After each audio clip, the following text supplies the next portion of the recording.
Hello everybody, I'm Raphael Perry, and back by popular demand, once again, it's the Fabled Lands.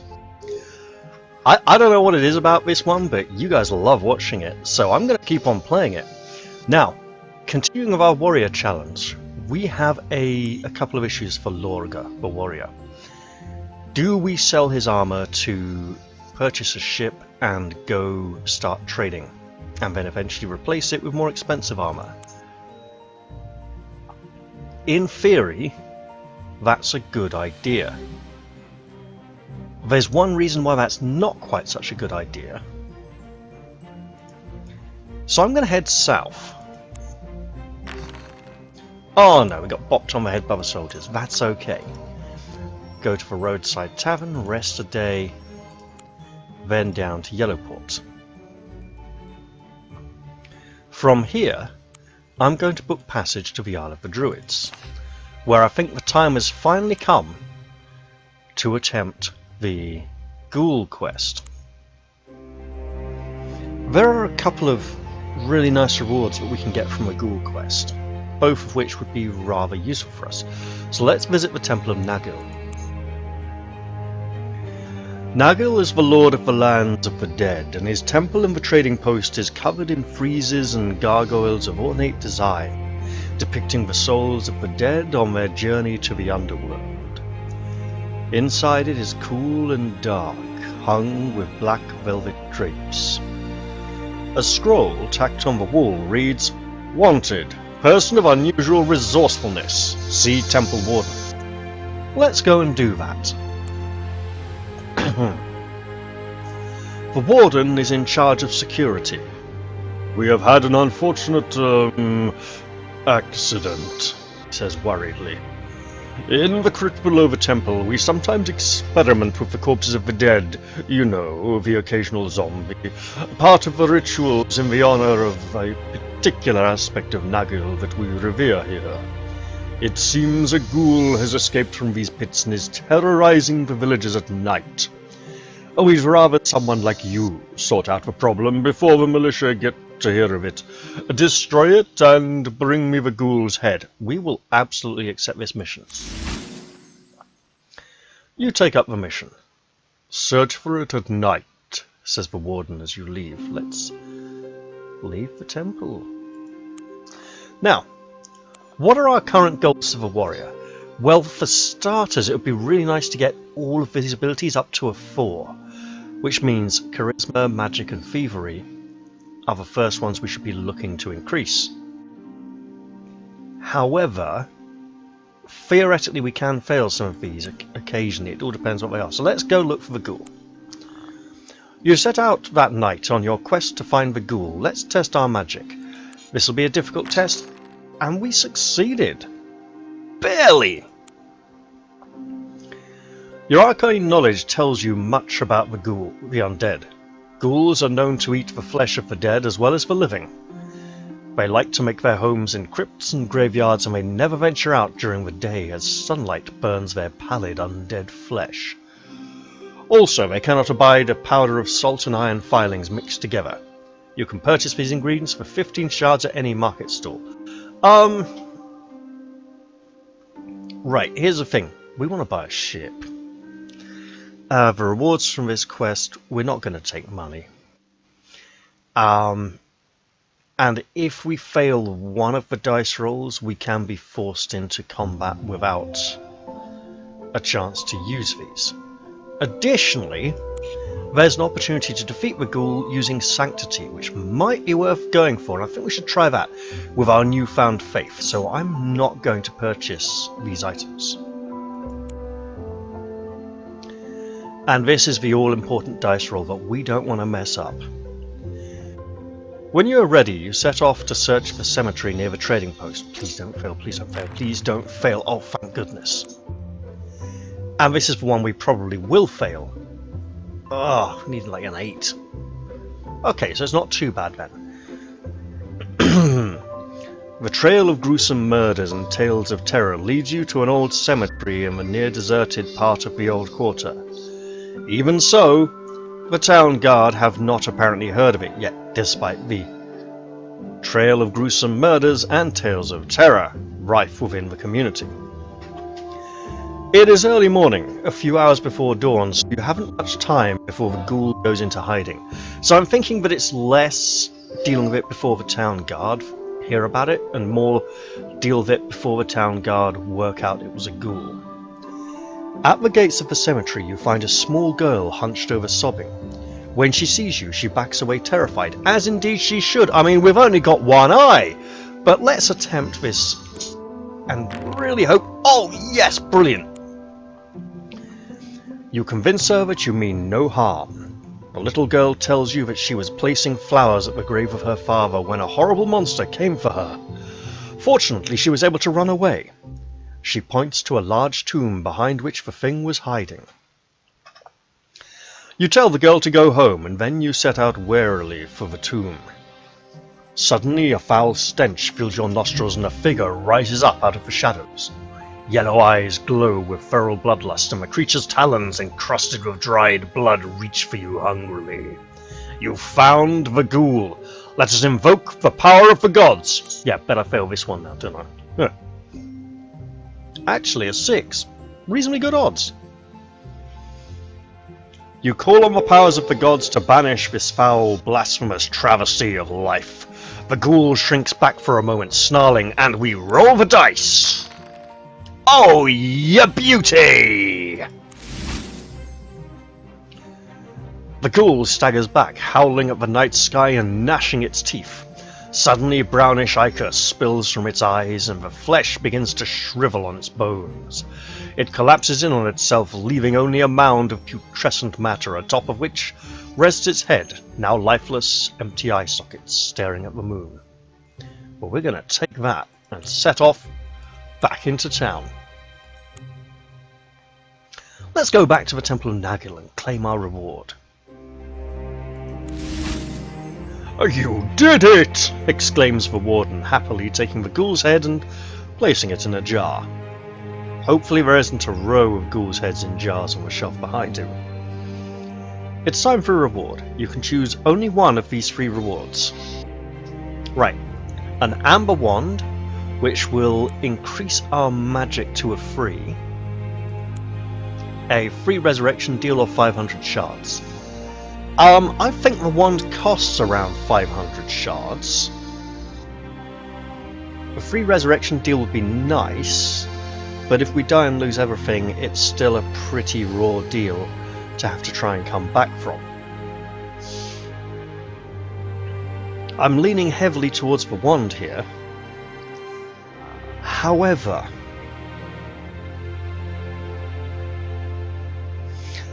the shards would allow us to carry on. No. I'm going for the wand. There we go. We now have a wand. I'm not going to equip it yet. I'm going to sells for 400. So yeah. Maybe I got a slightly good deal there after all.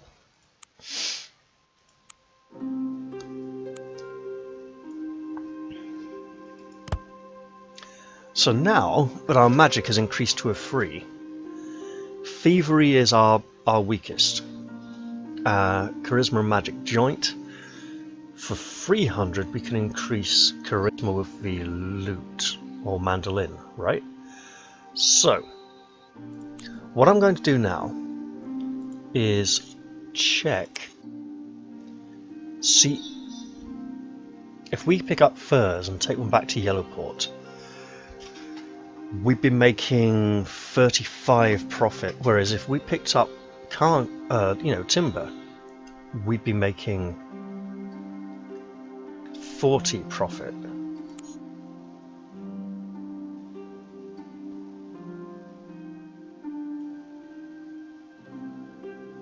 So, first off, we're going to use the standing stones to teleport back to Yellowport because that's such an abuse. I mean, if we had a ship, I'm pretty sure it wouldn't go with us. It'd be amazing if it would. because that would be a disgusting way of circumventing all the dangers on the way back. Right. Now that we are here, we will rather foolishly purchase a rather basic simple bark. Then we will sell this magnificent armour we were given. Regrettably, it's time to let it go.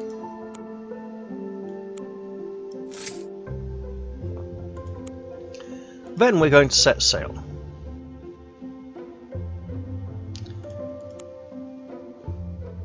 Wait. We want a blessing of protection from storms, just to be on the safe side. Now we'll set sail. So unfortunately now our warrior is going to be grinding to replace his armour and get some nice stat booster items and skill books, and just hope he doesn't run into that Sakaran war galley. He runs into that Sakaran war galley. A Sakaran war galley hails you and draws up alongside. "We're coming aboard for an inspection," yells the captain of the galley. His men attempt to grapple your ship. Well, we'll let them, we've got nothing to hide. 50 shards instead of 60, because we're empty. Harbour duties, right, of course. That's alright, it's daylight robbery, but... oh...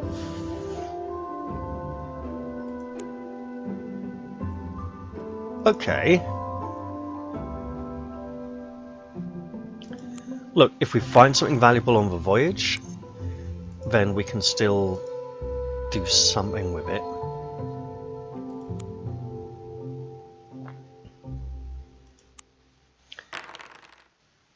A strange dream. Uh-oh. Oh no! We're gonna fail this, aren't we? That night your sleep is restless. You dream a most vivid dream. You're attacked by a gigantic sea monster, a mighty octopoid thing that encircles the ship with tree-like tentacles and pulls it under the sea. You sink into the bottle green depths until you are caught in a glowing golden net. You wake in an undersea palace of multicolored coral. We didn't rescue that golden net from underwater palace yet, did we? With mermaids to attend you. They lead you past trident-armed merman guards into a great hall. Seated upon two giant shells like thrones are a king and queen of the deep, with golden hair, sea-green eyes, and crowns of pale gold. Shoals of iridescent angelfish dart about in an intricate flashing dance of colour, dancing for the rulers of the land beneath the waves. In awe you bow to them. The Queen indicates that you should entertain them, for they are bored. A silver flute appears in your hands, and I'm going to cock this up royally. They're unimpressed with your musical ability. The King waves a hand irritably. Suddenly you wake up in your cabin, puzzled by your peculiar dream. Unfortunately, your blessing of safety from storms is now gone. There are no other effects. Maybe we might have that dream again sometime. And let's continue on our way and...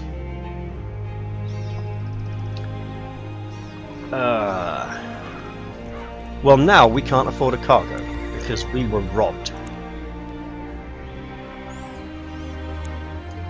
Is there a way that we could be really stupid and try to fight a werebore? Okay, it's the militiamen. We've seen them before. That's fine.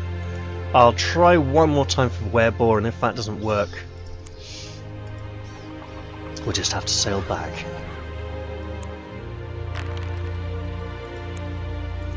Alright, back it is.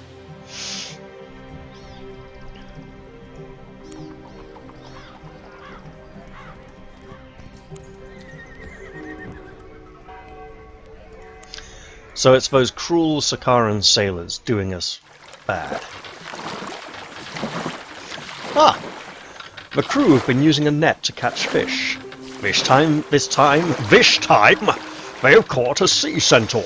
A strange-looking creature with a top half like a man, and a bottom half like a seahorse. It struggles feebly. clutching in the net with webbed fingers, trying to saw it apart with a long serrated dagger made from some seashell. We'll have to kill it, Captain. We're terrible bad luck to be on board, says the first mate. One of the sailors is already readying his cutlass. Well, let's spare it and stop the terrible Sean Connery impression. The men mutter. I used to be able to do it much better when I practiced it more often when I was younger, but God, that was terrible. I was opening the right-hand side of my mouth too much, and if you watch Sean Connery speaking in old video, films and videos he was in, the right-hand side of his mouth barely opens at all, and he's speaking entirely out of the left-hand side of his mouth. It's like he's got well, it's interesting because it does lend a lot to the speech. The men mutter among themselves at your decision, but you insist. The sea centaur lies barely able to move on the deck, nor does it speak. That night you see a strange glow rising up out of the depths. The sailors back away, muttering superstitiously as several sea centaurs emerge from the waters, their spiny skins glittering with phosphorescent flashes of light. One of the sea centaurs asks in a burbling voice, "Where is our brother, whom you caught in your cruel nets this day?" I was trying to make him sound not too much like a goat. "Why, here he is," you say, indicating the half-conscious sea centaur on your deck. "Return him to us, we beg you," one of them warbles like a goat. Your men, anxious to be rid of that creature, hand him down to his friends. "We thank you, landwalkers," says the leader. He gives you a conch of safety from storms ×3! Because ×3 is a really important part of the name. When you blow it, it confers the blessing of safety from storms. It can be used 3 times only. Each time you use it will reduce the number of charges by 1. When it is out of charges, it has become useless. Well, we're absolutely taking that. And we will continue our voyage. Now that was a bit of a godsend, made up for being robbed by the Sakaran military.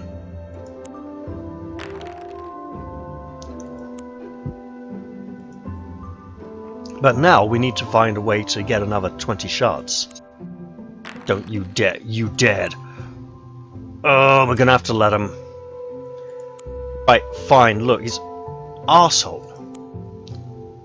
Okay, so it's not an extra 10 for having cargo, it's for just coming this way. Right, well, since that's completely not going to happen now, and we sold our money, we're right royally screwed. Lovely. That's a real shame. Well, let's drink this potion before it gets stolen.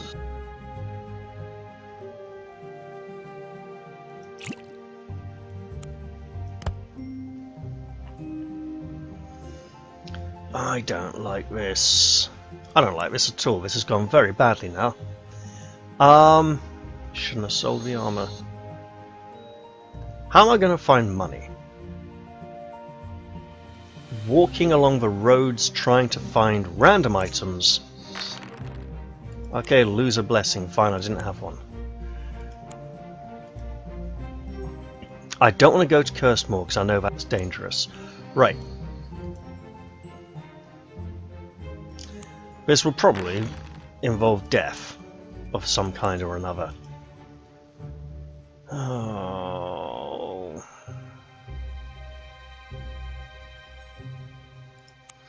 So we need to heal up.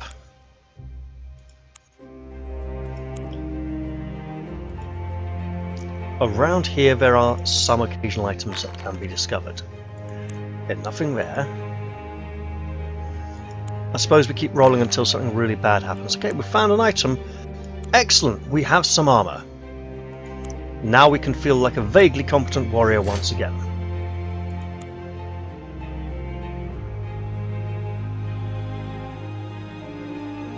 But where from here? I think we're going to have to go hunting for wolves. Perfect. And now we can die. I don't even have a healing potion. So the wolves are particularly dangerous. Let's go to here. And end our turn. Tactical assessment. Come to me, wolves.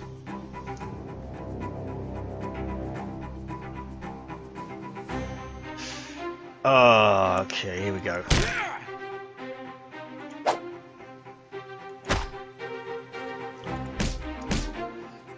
I think we die.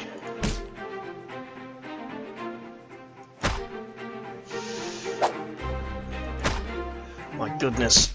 Yep, deaded. Well, that was rubbish, wasn't it?